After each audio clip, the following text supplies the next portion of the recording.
Ya, terima kasih Tuhan, ya, pujian yang kami naikkan, berkenan di hadapan hadirat-Mu. Sebentar kami akan mendengar kebenaran firman-Mu. Urapi setiap kami, urapi hidup kami, hati kami, jadikan tanah hati yang baik, agar ketika firman-Mu ditaburkan, tidak lalu begitu saja, tapi oleh tertanam, kemudian bertumbuh, menghasilkan buah, dan buah itu bisa dinikmati oleh siapa saja yang berada di sekitar kami, dan nama Tuhan boleh dipermuliakan. Kami mengarahkan pandangan kami, hati kami, pendengaran kami untuk mendengar kebenaran firman-Mu, dan mari berbicara kepada kami, dan kami siap untuk mendengar. Dan dalam nama Tuhan Yesus kami berdoa dan menyambut firman-Mu. Haleluya, amin. Silakan duduk Bapak Ibu. Shalom. Apa kabar? Saya mau mengucapkan terima kasih buat Bapak dan Ibu Gembala yang memberikan kesempatan bagi saya untuk melayani di tempat ini. Ini kali kedua. Baik Bapak Ibu saudara sekalian, tema firman Tuhan hari ini adalah bertumbuh untuk berbuah. Bapak Ibu saudara yang dikasihi oleh Tuhan, dalam kehidupan kita, baik itu di alam tumbuhan, binatang atau hewan, dan manusia, itu harus mengalami pertumbuhan. Kalau tidak mengalami pertumbuhan, di manusia dinamakan stunting. Berarti ada yang kurang kan? Kan beberapa tahun yang lalu ada program yang namanya Indonesia banyak anak yang stunting. Saya pindah aja ya. Di Indonesia banyak anak yang stunting. Kemudian ada program kasih makan anak bergizi agar mereka kebutuhan gizinya tercukupi, agar tidak stunting, agar pertumbuhannya tidak terhambat. Harusnya anak umur segini dia tingginya dan beratnya harus segini. Jangan lihat saya adalah produk masa lalu. Di tahun saya itu pendekar, pendek dan tegak, saya tak tegas. Semampai semeter sampai, bukan semeter tak sampai, tapi semeter sampai, semeter kotor katanya.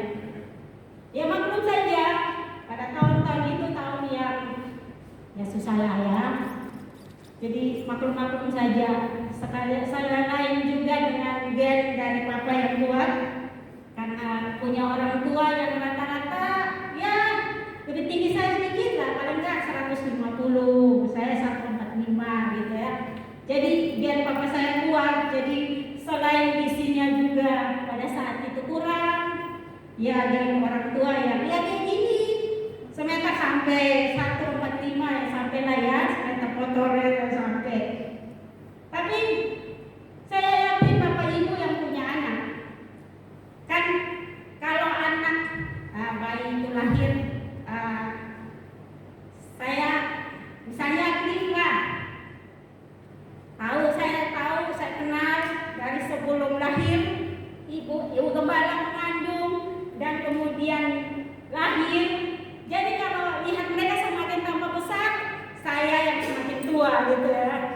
Ya mereka 18 tahun, 18 ya Klif, 18 ya saya pada tahun 52 tahun 72 itu lama ya, 50 tahun 2 tahun sekarang ya, berarti mereka tambah dewasa, saya tambah tua. Berarti kan ada yang namanya pertumbuhan dari kecil, kan nggak mungkin dong anak bayi dia aja kiut-kiut ya 3 bulan aja digendong nggak usah, aduh gemes gitu, tetap aja 3 bulan, nggak boleh nambah lagi umurnya gitu aja, kan nggak gitu. Kan mana ada pernah orang tua yang kepingin anaknya tetap bayi, ada nggak? Nggak ada. Boleh nggak? Ada bilang, jangan boleh cepat-cepat dewasa ya, jangan boleh cepat-cepat besar ya, nanti kepasnya hilang. Ya dilaminating aja, biar tetap kecil gitu ya. Tapi kan tidak ada. Yang namanya perkembangan yang sehat itu harus bertumbuh. Kalau kita sudah umur 30, 40 tahun itu, kalau orang kan anak-anak misalnya Klif yang masuk remaja dan masuk nanti dewasa, orang kan, saya tidak body shaming ya, tapi biasanya kan orang pertumbuhannya ke atas kan, ya kan? Tapi kalau umur sudah 40, 50, bertumbuh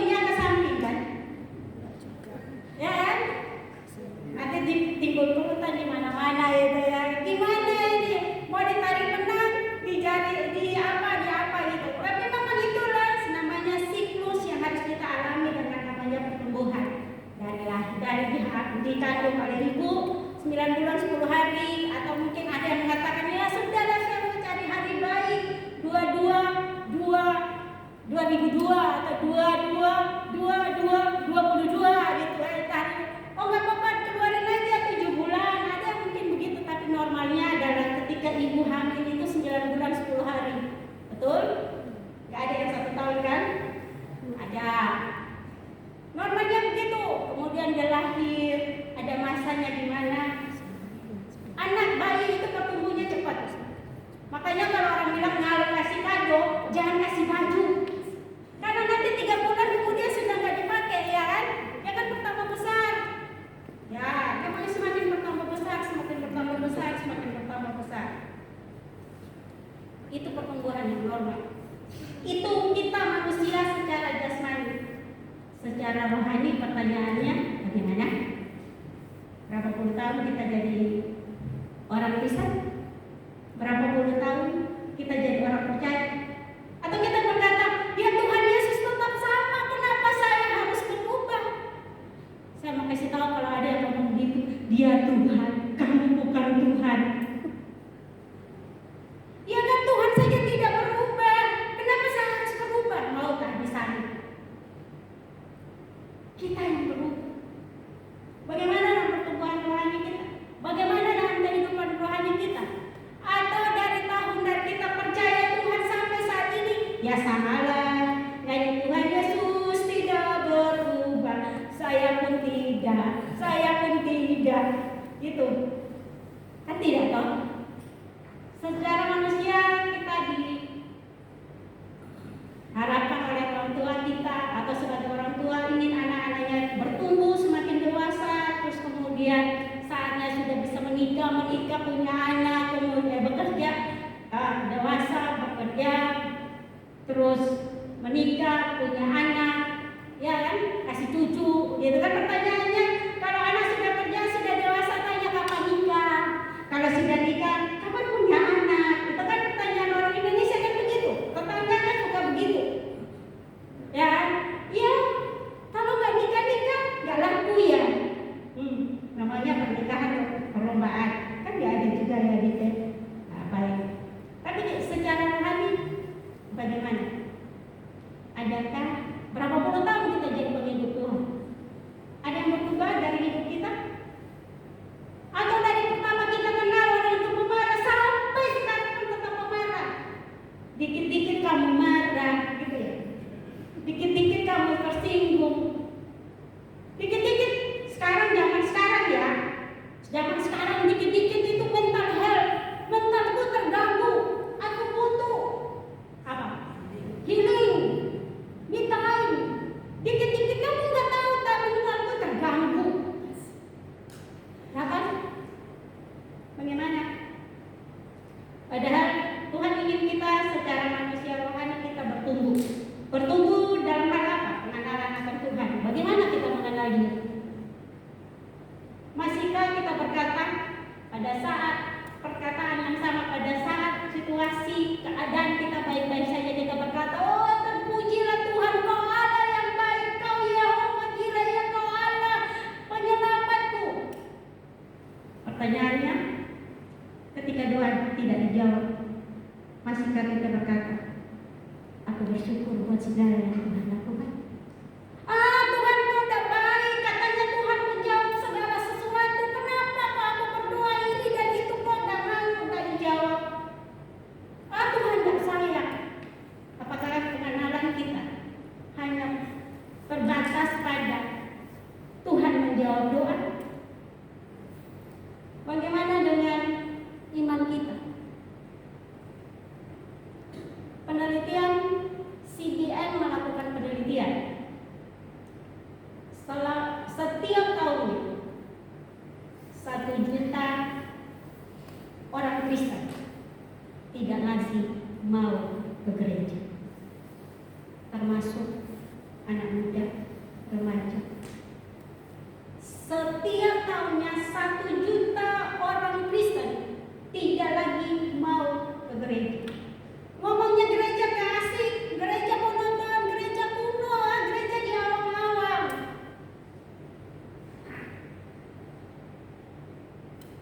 Itu tugasnya siapa? Tugas kita.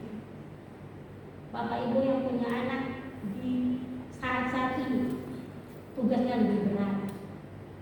Dikit-dikit anak-anak ngomong bentar ya, gak boleh dengan memarahi saya Bapak Ibu, nanti mentalku terganggu. Kita lagi sedang menghadapi generasi yang generasi strawberry dan sekarang masuk generasi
penyembah itu harus sama dengan yang disembah.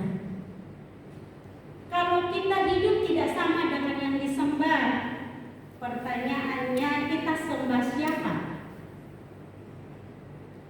Orang harusnya, saya tahu tidak mudah,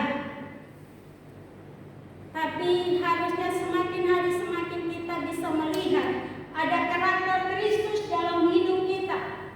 Kalau dari dulunya orang kenal kita, orang itu pelit, masa sampai berpuluh tahun tetapi kasih label, dikasih cap, iya memang dia pelit kok. Oh iya memang dia begitu. Oh jangan dekat-dekat ini, dia memang begitu. Oh jangan dekat-dekat dia, mulutnya tajam. Jangan dekat-dekat dia, nanti namamu mengudara.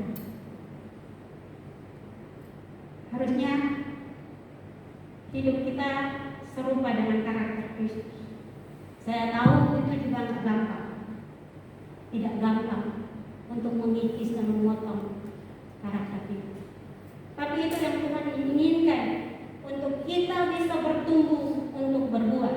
Mari kita lihat Yohanes pasal 15 ayat 1 sampai dengan yang ke-8. Kita baca secara bergantian.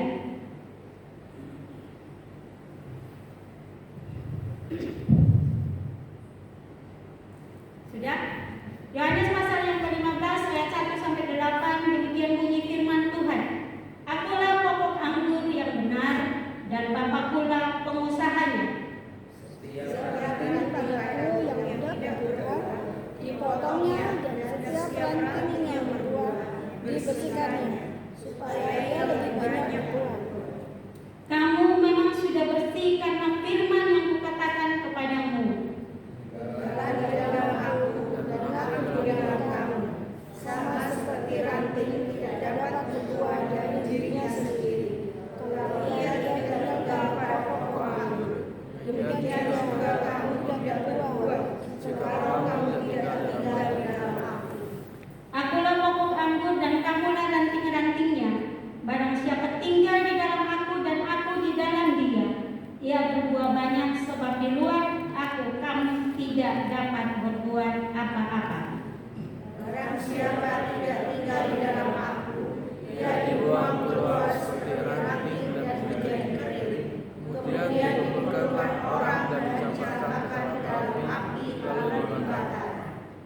Jikalau kamu tinggal di dalam aku dan firman-Ku tinggal di dalam kamu, mintalah apa saja yang kamu kehendaki dan kamu akan menerimanya. Dalam hal inilah Bapa-Ku dipermuliakan, yaitu jika kamu berbuah banyak, dan dengan demikian kamu adalah murid-murid-Ku. Amin. Bapak Ibu Saudara yang dikasihi oleh Tuhan, jika kita membaca perjanjian lama dengan teliti, maka kita akan dapatkan di sana bahwa seringkali Tuhan menggunakan Israel digambarkan sebagai kebun anggurnya Tuhan. Kebun anggur yang digarap oleh Tuhan.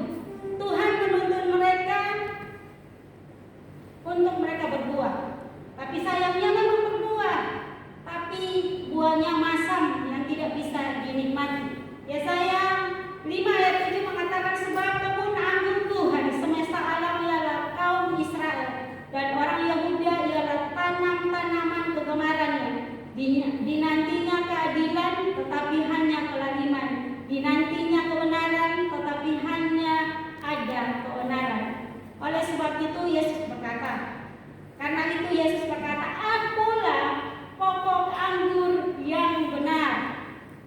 Sebab dalam sistem perjanjian lama, supaya dapat berbuah, maka harus melakukan berbagai cara. Dan maksud daripada itu Yesus berkata, akulah pokok anggur yang benar. Karena Israel tidak bisa berbuah, maka Yesus mengatakan, inilah akulah pokok anggur yang benar. Dari dalamku, ketika engkau ada di dalamku, kamu akan menghasilkan kebenaran, menghasilkan keadilan, menghasilkan kasih. Nah, Bapak Ibu Saudara yang dikasihi Tuhan, Dia ingin menyelesaikan apa yang tidak diselesaikan oleh orang Israel di dalam perjanjian lama. Maka Yesus melakukan sendiri dan Yesus berkata, akulah pokok anggur yang benar.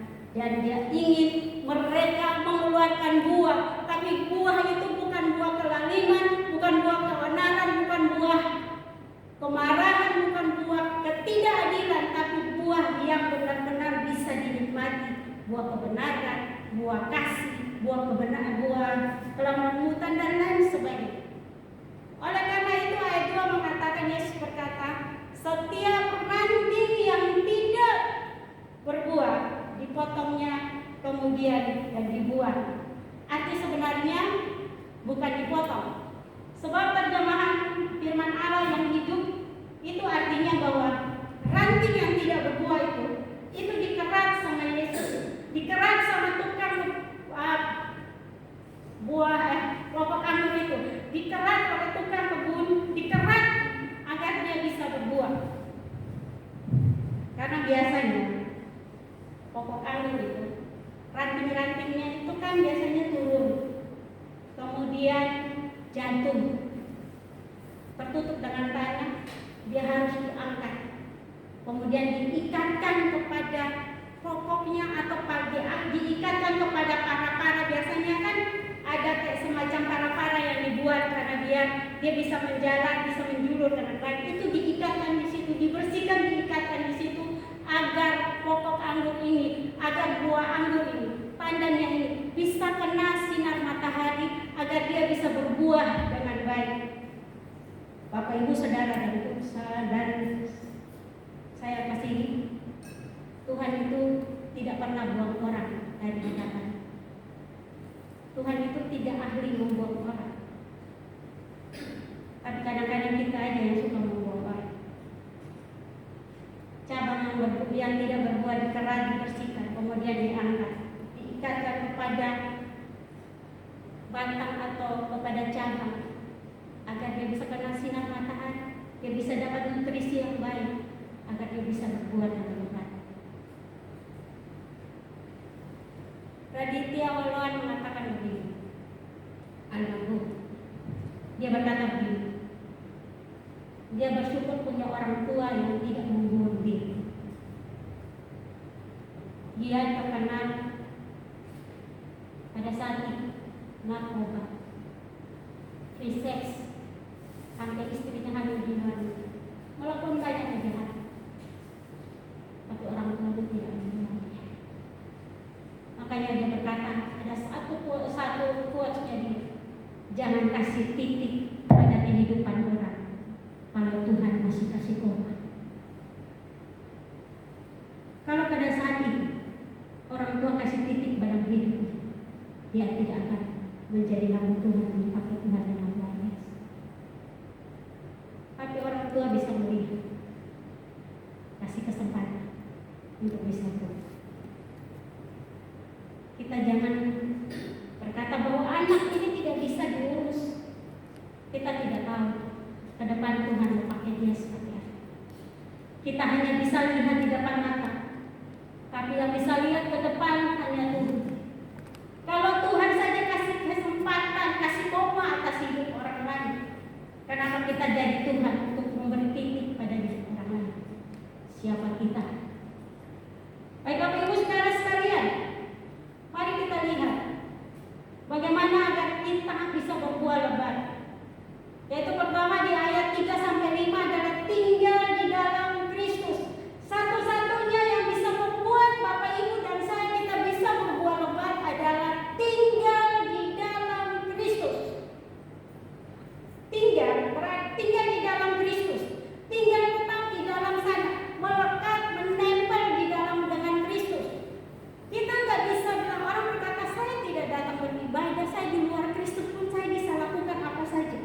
Tapi pertanyaannya, apakah itu yang Tuhan kehendaki? Saya tadi mengizin memetik ini. Tahu ini apa? Daun apa? Daun jambu. Daun jambu kan? Kira-kira kalau dia jauh dari pohonnya masih hidup nggak?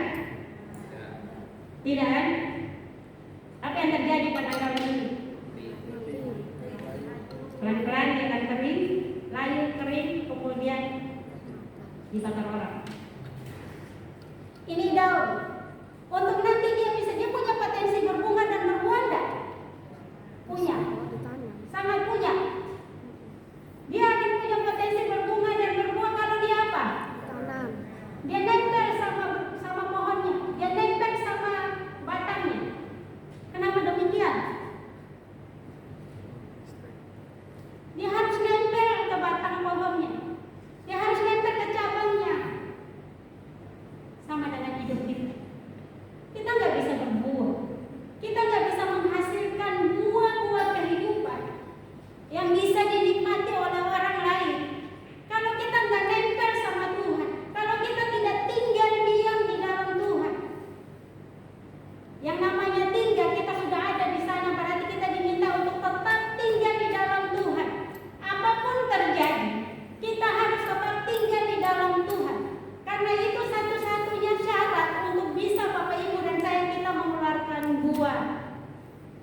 kita, baik itu semua jenis pelayanan, adalah refleksi dari apa yang kita lakukan di tempat tersembunyi bersama dengan Tuhan. Apa yang kita bawa di mimbar ini, di altar ini, di panggung ini, adalah refleksi dari apa yang kita lakukan di tempat tersembunyi bersama dengan Tuhan. Kita mau tinggal di dalam Tuhan, gunanya apa? Agar Bapak, Ibu, dan saya kita bisa menyerap kehidupan Yesus. Nilai-nilai kebenaran Yesus itu kita serap masuk dalam diri kita. Untuk setiap hari kita mempersilahkan Roh Kudus untuk mengikis hidup kita, untuk mematikan daging kita, agar kita bisa serupa dan segambar dengan Tuhan. Mana ada kita berdoa sabar, kemudian sabar itu turun dari langit. Ada yang nama sabar di sini kan? Ya, itu namanya sabar. Tapi kan nggak mungkin. Apalagi kalau kita yang biasanya suka ceplas-ceplos. Apalagi kita yang ada kadang-kadang ada kayak saya gini yang ya kadang-kadang lebih tanduknya lebih keluar daripada gitu ya. Kalau ketika orang menyinggung dan tidak terima. Sabar itu ada hal yang sulit. Mematikan daging itu untuk sabar. Tarik nafas, kan sabar. Tarik nafas, hembuskan, tarik nafas, hembuskan. Padahal ya, ini sudah panas, tapi ini dituntut untuk tetap dingin. Bagaimana caranya? Ya kan? Kita nggak bisa. Tanpa Roh Kudus. Roh Kudus ada dalam diri kita tuh, jangan biarkan dia tidur, jangan biarkan dia manfaatkan karena dia Allah. Sabar itu nggak gampang. Murah hati itu juga nggak gampang. Kadang-kadang di zaman ini ngatakan jangan baik-baik, nanti kamu dimanfaatkan. Jangan baik-baik, nanti kamu jadi bubur. Jangan jujur, lama-lama kau jadi bubur. Mulai dikit nggak apa, orang nggak tahu. Mulai dikit orang nggak lihat. Kamu tuh nggak boleh jujur-jujur amat. Amat aja nggak jujur kok. Kenapa kamu harus jujur? Kan nggak begitu.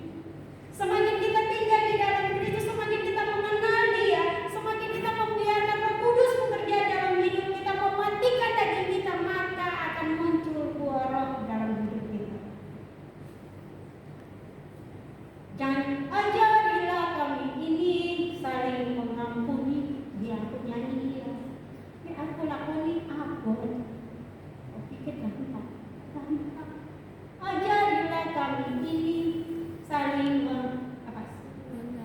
memaafkan, mengampuni. Ajarilah kami ini kasih-Mu ya Tuhan. Kadang-kadang kita nyanyi sampai air mata dan dua yang luar dari angka 11 ini turun bersamaan. Oh iya nyanyi di gereja, iya ke Bapak pulang, dia dia lagi. Bisa nggak lenyakan dia dari hadapan Tuhan? Enggak gampang. Tapi hari ini mari kita belajar untuk tinggal di dalam Tuhan, agar kita bisa menyerap sari-sari kehidupan dari Tuhan ada dalam hidup. Satu kali Bapak India atau Bapak pendiri India lah, Mahatma Gandhi, ditanya begini. Dia kan mengagumi Yesus dan suka dan sekali mengagumi Yesus dan ajaran. Dia suka baca ini. Kemudian ada yang nanya, Pak Gandhi, kenapa kamu kan mengidolakan Yesus, senang dengan ajaran, kenapa kamu tidak mau jadi orang Kristen? Dia berkata, Yesusnya hebat, pengajarannya hebat, saya umatnya tidak hidup sama seperti Yesus dan ajaran. Kadang-kadang kita kepingin show pakai kalung dengan identitas atau simbol agama Kristen kita dengan salib yang besar, sini mungkin beratnya 10 gram atau beratnya 1 kilo, terus kemudian rantainya ini rantai ini beratnya 100 gram, leher sampai buku-buku begini, anting dipasang di sini ke atas, semuanya salib.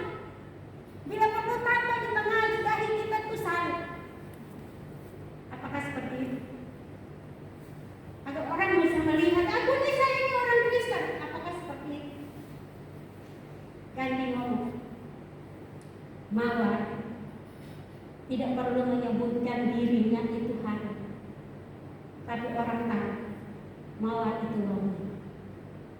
Ya, dari mana orang bisa mencium baunya dan dia berkata mawar atau rose itu wangi? Harusnya kita, Bapak Ibu dan saya, kita adalah suratan yang terbuka. Bau harumnya Kristus. Orang melihat kita, orang memandang kita, orang duduk di dekat kita, orang merasakan ada hadirat Tuhan dalam hidup. Ada perubahan hidup.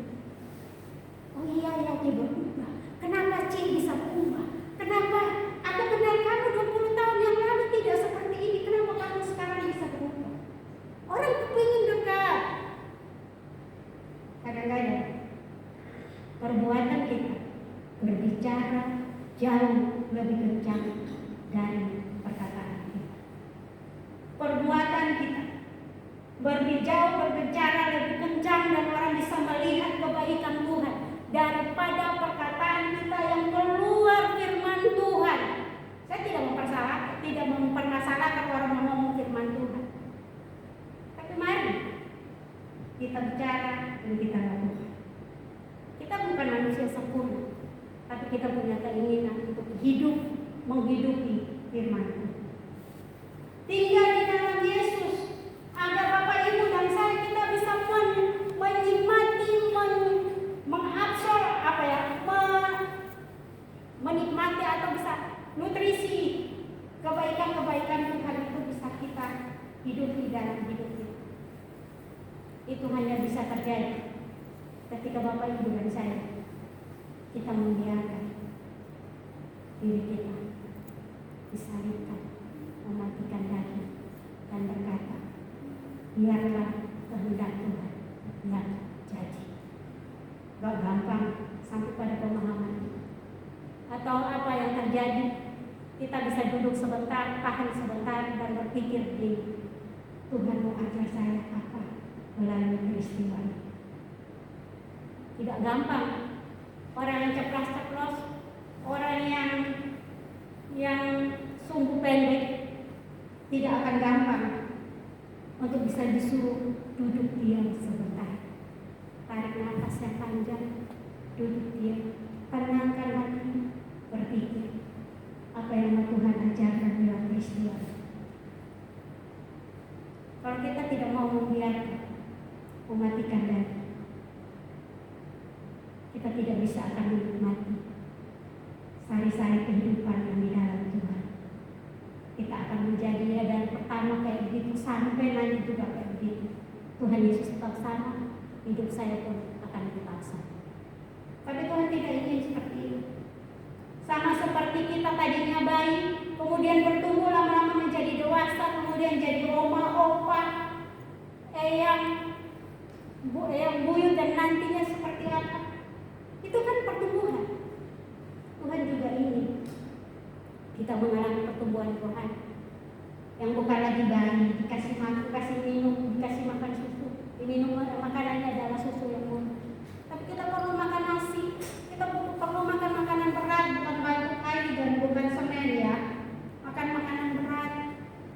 Kalau tidak ditegur, tidak tersinggung. Saya adalah orang yang kadang-kadang saya bisa keluar tanduknya kalau orang sudah menyerang saya, kalau saya sudah bersabar. Tapi untuk proses menerima itu tidak gampang. Saya akui tidak gampang. Tapi mari kita belajar. Kita mau belajar setiap hari untuk kita mau berubah agar orang bisa melihat kita itu bertumbuh. Kadang-kadang Tuhan punya jalan. Kalau kita terlalu keras kepala membawa kita dalam satu masa di mana yang kita tidak inginkan, dan Tuhan ingin kita dan Tuhan saja. Tuhan berperkara dengan kita agar kita bisa bertumbuh, agar kita bisa semakin dekat dengan Tuhan, agar kita bisa mengenal siapa Tuhan kita, agar kita bisa belajar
ya sudah usianya sudah sepuh juga.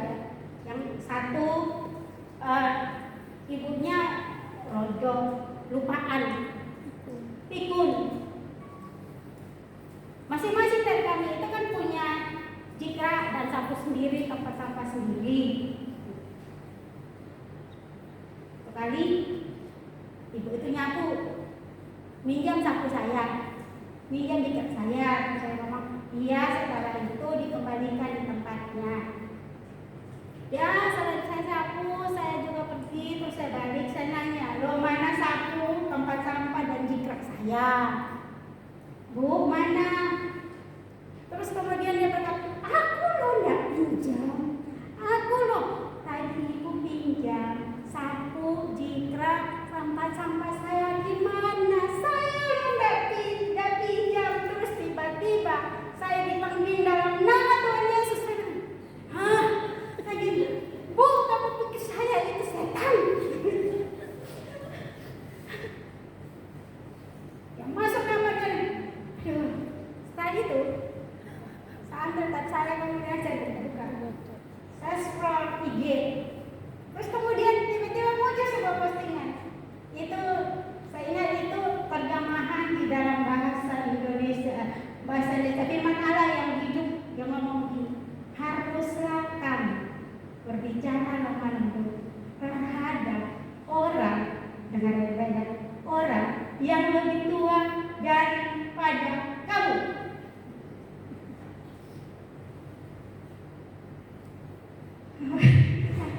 Tuhan ampun deh.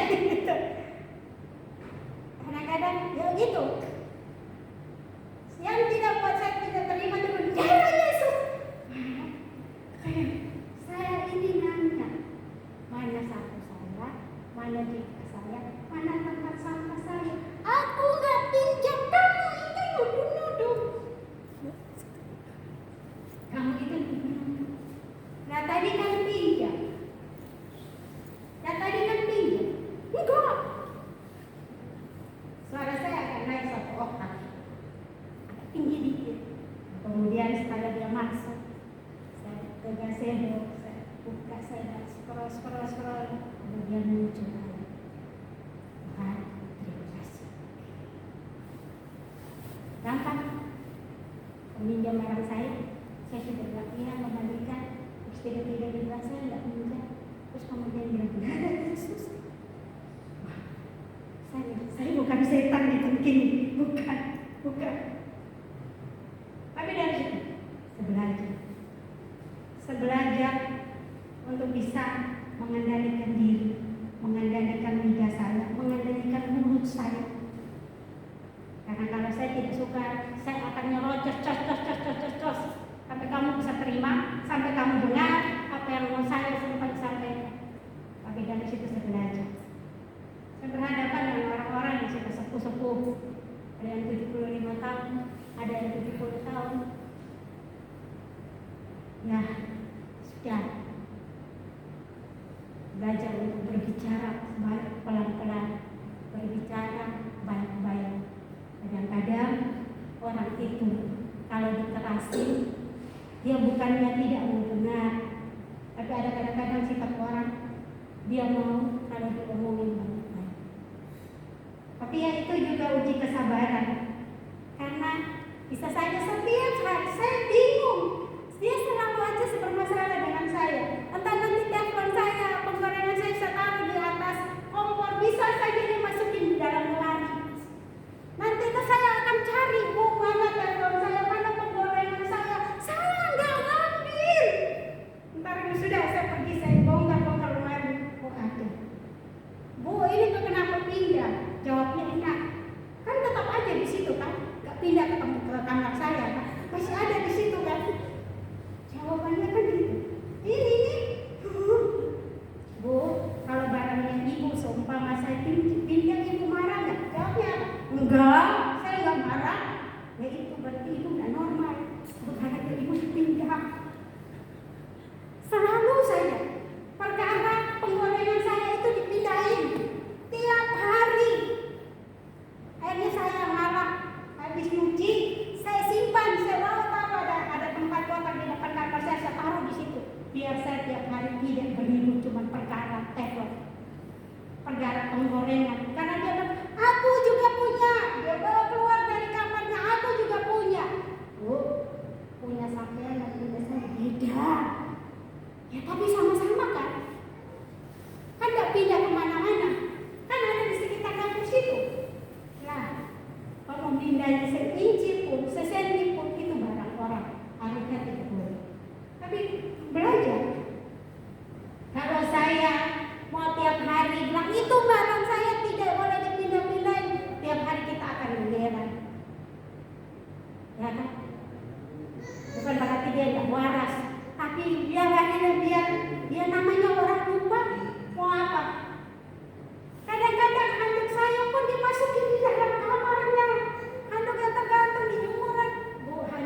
Bu, lain kali kalau bukan punya ibu, jangan diambil ya.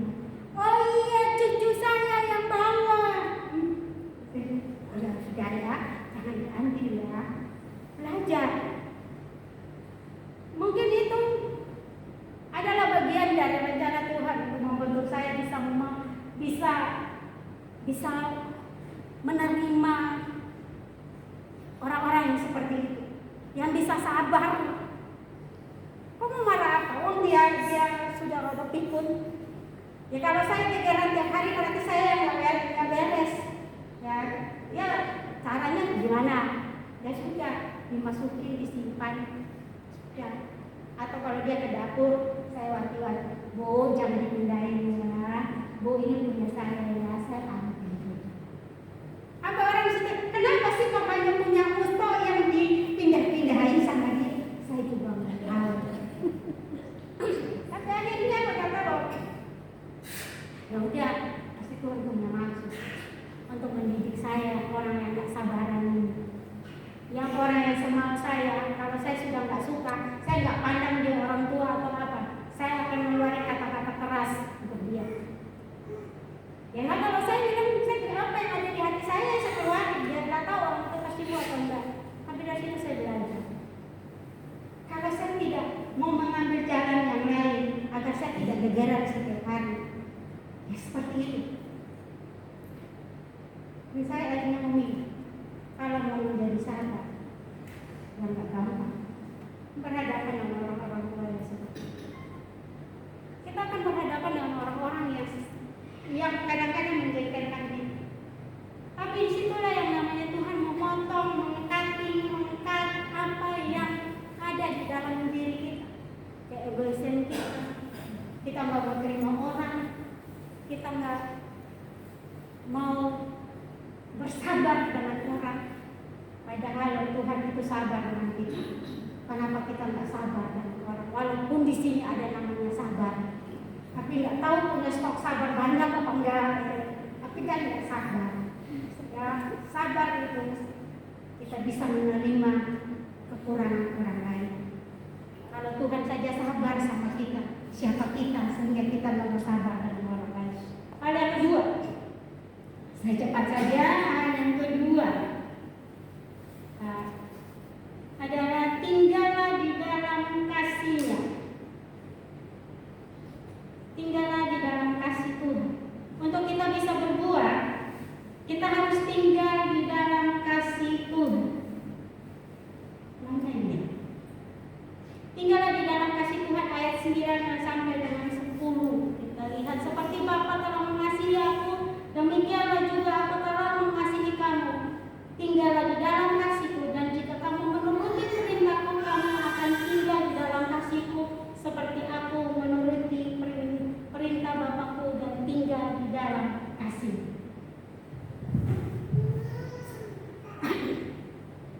Tinggal di dalam kasih-Ku. Orang melayani tanpa kasih bisa. Tapi orang yang mengasihi Tuhan pasti tidak akan tinggal diam untuk tidak melayani. Orang melayani tanpa kasih bisa. Tapi kalau orang mengasihi Tuhan, dia akan melayani.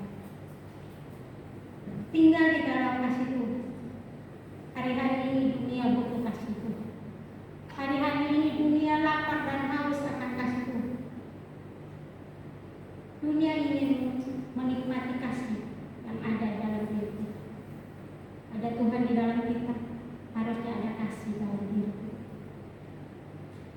Mari kita menjadi perpanjangan tangan Tuhan dengan mengasihi orang lain, mengasihi saudara seiman kita, mengasihi musuh kita, agar orang bisa melihat Tuhan dalam diri kita. Kasih itu kata kerja, bukan kata benda. Aku mengasihimu, Tuhan bilang aku mengasihimu. Dia kasih dirinya untuk kita.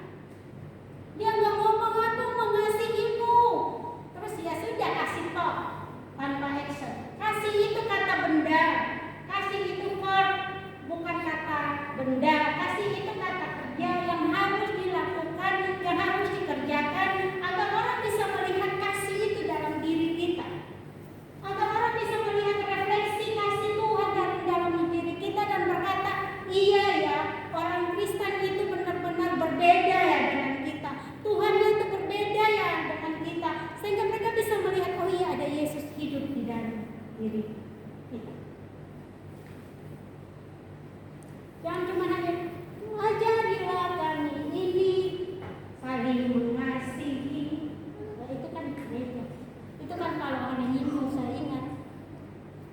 lagi kerja Senin sampai Sabtu, beda lagi. Di gereja, ladang atau tempat ibadah kita sesungguhnya adalah ketika kita keluar dari gereja dan masuk ke sekolah, ke rumah tangga, ke tempat pekerjaan. Orang bisa melihat itu bentuk kita ibadah kepada Tuhan, agar orang bisa melihat Tuhan di situ. Kita bisa menjadi garam dan terang di hadapan orang lain ketika kita berada di dalam kegelapan. Kalau terang sama terang itu apa? Silomen, ya kan? Kalau garam sama garam berkumpul apa? Gudang garam. Ya kan? Garam dan terang itu akan berfungsi ketika dia berada dalam kegelapan. Ya kan? Garam itu akan berfungsi ketika dia ada apa? Mengawetkan agar makanan atau apa tidak basi. Kalau garam bersama yang ada adalah gudang garam, bukan merokok, tapi ini gudang garam. Kalau terang dan terang kumpul, yang ada silomen jauh-jauh, aku nggak bisa lihat. Identitas kita adalah garam dan terang. Tuhan pergi, jadilah terang. Pergi mengalami dunia yang busuk ini. Itu bisa kita lakukan kalau ada kasih Tuhan dalam diri kita. Bertumbuh dalam kasih, berbuah dalam kasih, agar orang bisa melihat Tuhan dalam hidup kita. Apa tujuan kita berbuah, bertumbuh dan berbuah? Satu, agar Bapamu di surga dipermuliakan. Bapamu di surga, Filippus bilang, tunjukkan Allah itu kepada kita. Yesus bilang, Allah itu tinggal di dalam kamu. Lihat Yesus. Bagaimana kita bisa menampakkan Yesus yang tidak kelihatan itu menjadi kelihatan, yaitu dalam diri kita. Agar apa? Orang melihat hidup kita, mereka mempermuliakan Bapa di surga. Seperti melihat dia, pada akhirnya akan ada perbedaan antara orang beribadah kepada Allah dan tidak beribadah kepada Allah. Pada akhirnya akan ada perbedaan antara orang beribadah kepada Allah dan tidak beribadah kepada Allah. Dalam hal apa? Dalam hal dia menunjukkan kasihnya, bukan untuk dipuji, bukan untuk dilihat, oh dia orang baik, oh dia suka memberi, dia dermawan. Tidak, karena ada Tuhan hidup di dalam dirinya, ada Roh Kudus di dalam dirinya yang membuat dia tidak tahan untuk berbuat kasih. Berapa banyak dari kita? Oh iya, aku nih hamba Tuhan, oh iya aku di gereja setiap hari. Ketika ya, tapi kadang-kadang ya yang diutang lebih galak daripada yang memberi utang. Ya kadang-kadang begitu. Kadang-kadang ya kita juga kadang sama-sama, tapi dibutuhkan iman untuk kita bisa berbuat baik, melakukan perbuatan kasih. Agar apa? Tujuan kita adalah agar Bapa di surga dipermuliakan. Dibalas tidak dibalas, tugas kita sehari-hari, karena yang kita lakukan untuk Bapa di surga. Dilihat, diakui atau tidak, itu tidak masalah, karena kita tahu apa yang kita lakukan, karena Tuhan tinggal di dalam kita. Dan kedua, ketika kita berbuat, kita sedang menunjukkan aku nih murid Kristus. Tadi saya bilang, penyembah itu harus sama dengan yang disembah, ya kan?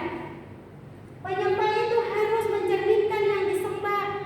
Kalau kita sembah Tuhan yang katanya kasih, murah hati, suka memberi, suka mengampuni, terus kita yang menyembah Tuhan itu tidak merefleksikan itu, terus yang kita sembah Tuhan akan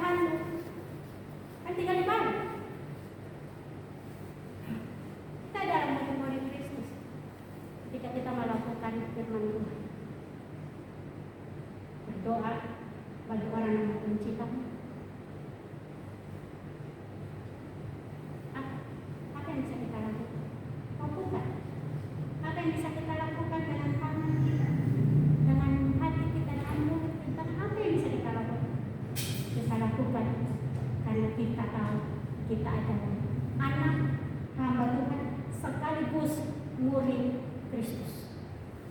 Mau kita berbuah, bertumbuh berbuah, pergi jangkau siapa saja yang kita tahu tidak mengenal Tuhan, bawa dia datang ke gereja, memuridkan, karena itu adalah tugas kita. Itu adalah hak istimewa, tugas istimewa kita untuk pergi jangkau mereka pada Tuhan. Kita sedang berhadapan dengan satu generasi yang namanya generasi milenial, generasi yang pelan-pelan meninggalkan Tuhan, bawa mereka untuk kenal Tuhan. Ada Yesus itu. Mari selamat bertumbuh, selamat berbuat. Kalau Tuhan proses hidup kita, biarkan dia proses, karena itu adalah yang terbaik yang Tuhan lakukan pada kita.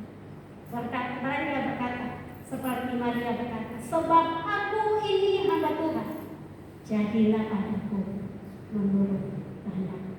Amin. Kita nyanyikan sebuah pujian, Kau Allahku yang setia.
Mari sejenak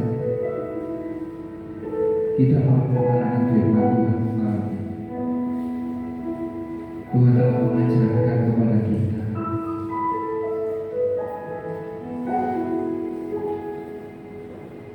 bagaimana kita bisa berdoa.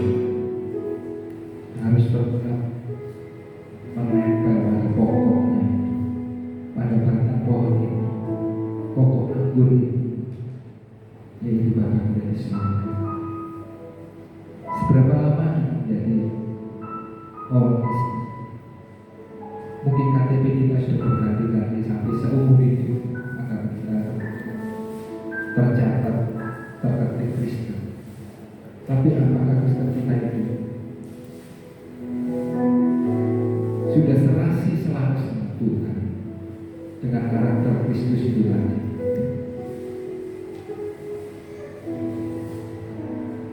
Memang gak mudah kita menjadi pengikut Tuhan, bahkan menjadi murid Tuhan dan anak Tuhan. Gak mudah. Daging yang menghalangi kita, keegoisan yang menghalangi kita untuk selalu mengerti kehendak, untuk selalu berbuat.